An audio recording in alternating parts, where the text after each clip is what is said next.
Hi guys, and welcome to part 66 of Skyrim Mod Sanctuary.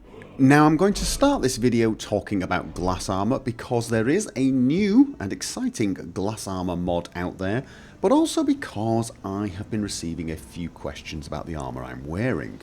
In a number of the videos I have released recently, people have noticed that I am using a retexture mod for the glass armor and have asked me what that mod is.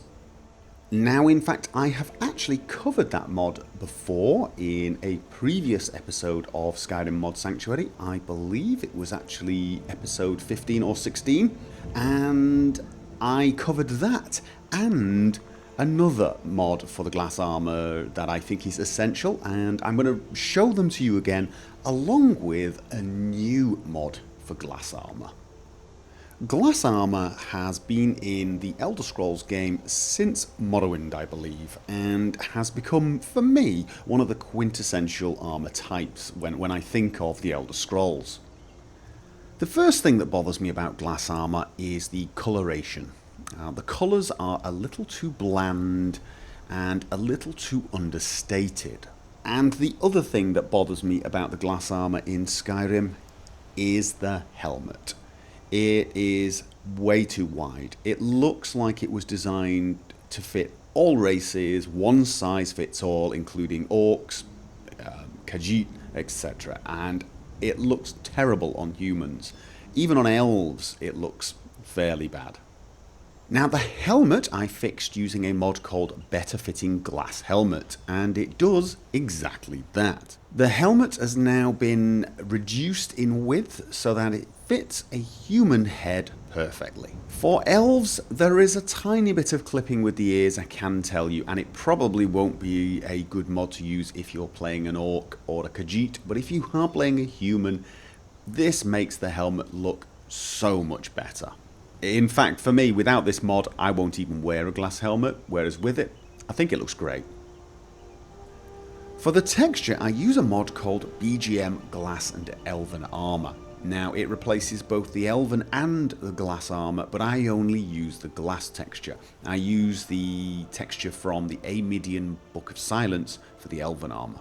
The BGM texture is a lot deeper in coloration.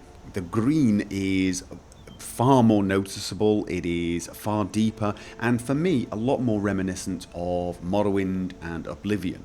However, even though the armour is a lot more colourful, it is not brighter.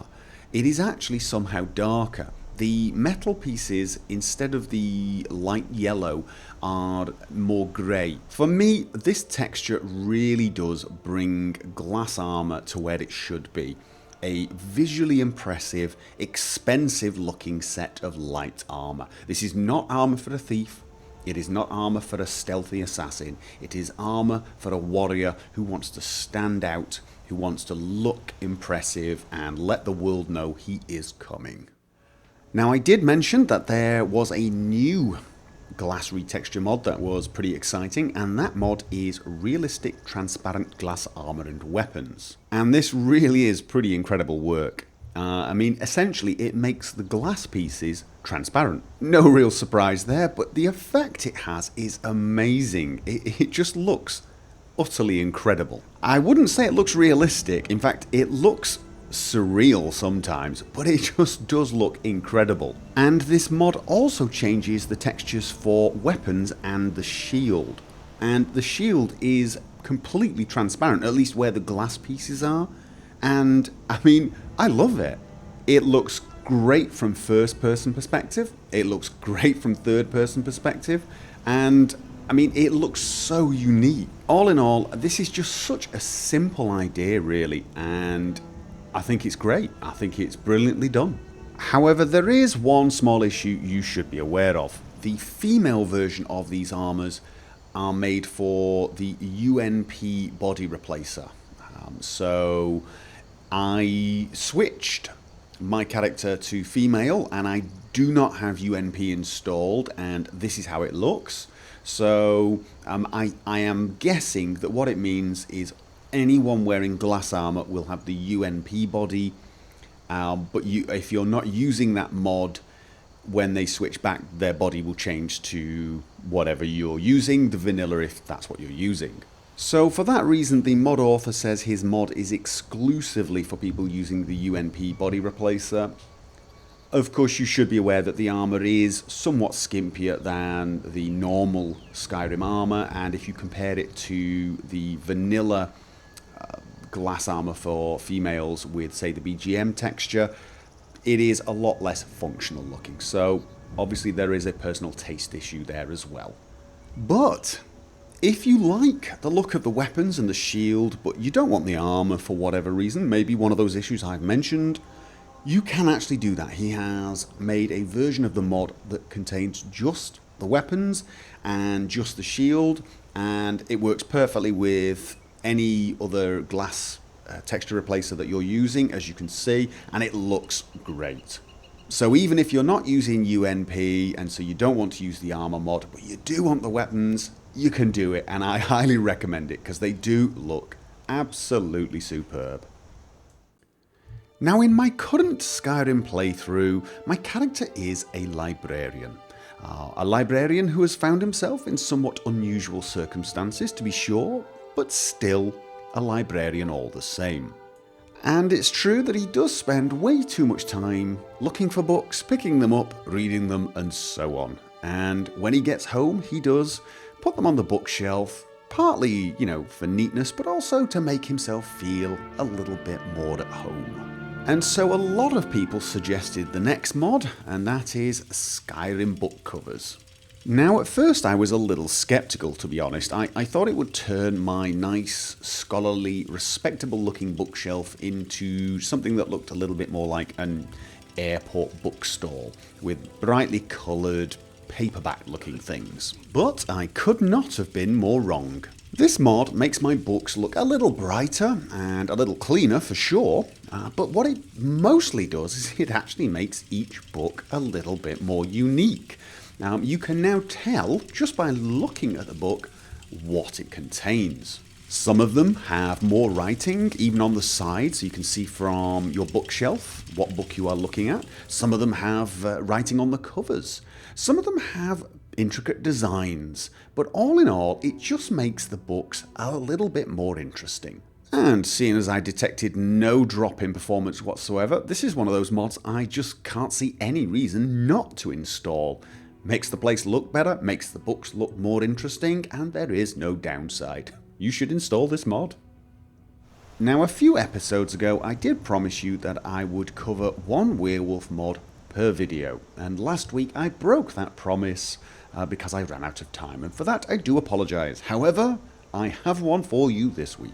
Now, there is a Werewolf mod that is currently in the hot file section called Moonlight Tales, and some of you might be expecting that that is the mod I'm going to cover, and I am sorry to disappoint you if you thought that.